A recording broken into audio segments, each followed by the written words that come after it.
In this occasion, I will explain one example of the steady-state conduction in composite material. So this is the quiz problem.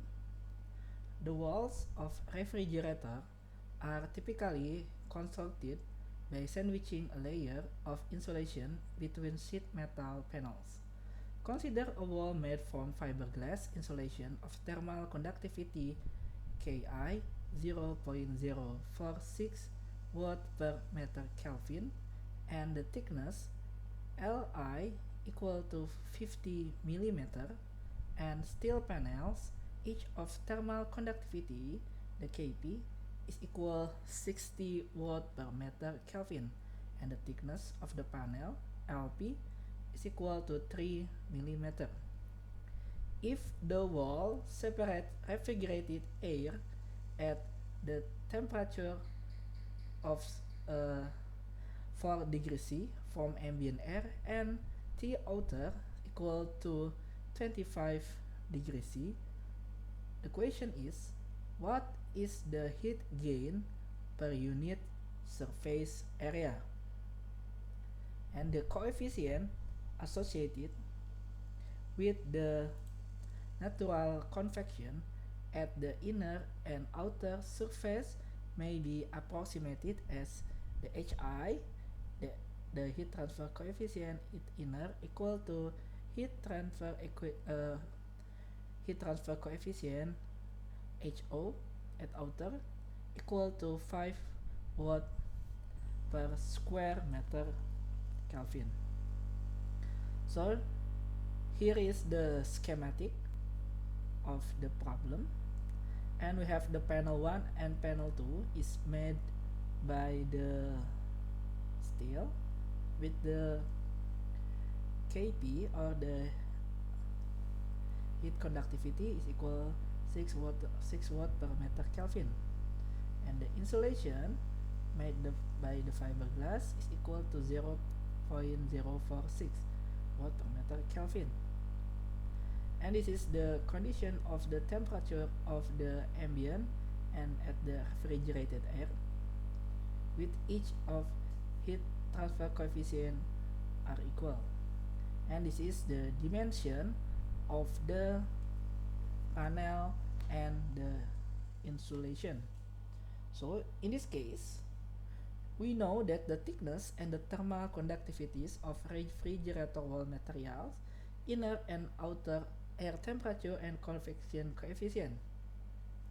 And we need to find the heat gain per surface area, or equal to Q double prime.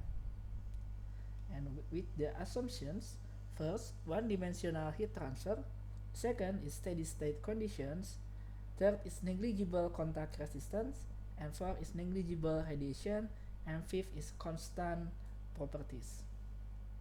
Okay, let's we draw the equivalent circuit of this composite material here.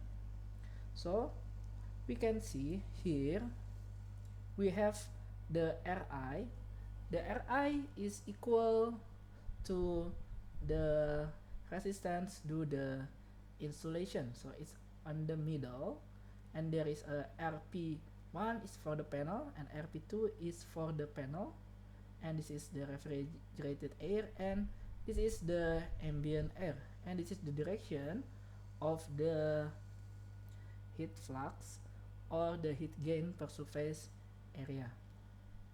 Okay, so we need to find, since this is the Q double prime, so we can write by multiplying the R with the A, or the area, because in this case the area is unknown, so we can have this one is equal to Li over Ki, and this is equal to Lp over the Kp is the same, Lp over the Kp, and this is 1 over the Ho, and this is 1 over the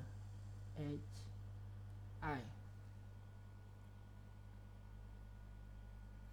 So from the thermal circuit, we can rewrite the key double prime will be equal to the T on the outer minus the temperature on the inner, and this one is divided by the 1 over Hi plus the Lp over the Kp plus the Li over the Ki plus the Lp over the Kp and plus 1 over the Ho.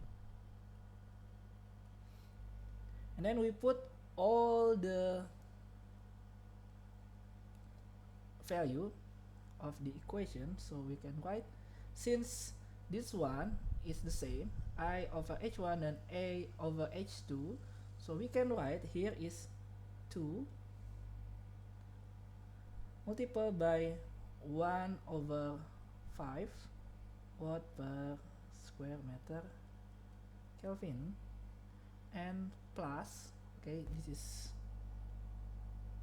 maybe this long, so this one is the same, Lp over Kp, so it's 2 multiplied by the L is 3 millimeter, it means 0.003 meter, divide by the 60 watt per meter Kelvin, and plus the Li over Ki, it means 0.05 meter over 0.046 watt per meter Kelvin, and the outer minus the inner is 24 minus 4 degree C. So we will have here, this one is 21 degrees C over 0.4 plus 0.0001 plus 1.087, and the unit is square meter Kelvin over watt. Okay, so finally we will have the heat gain per surface area is 14.1 watt per square meter. So although the contribution of the panel to the total thermal resistance is negligible, that due to the convection is not inconsequential and is comparable to the thermal resistance of the insulations. So that's all for the solution. Thank you for watching.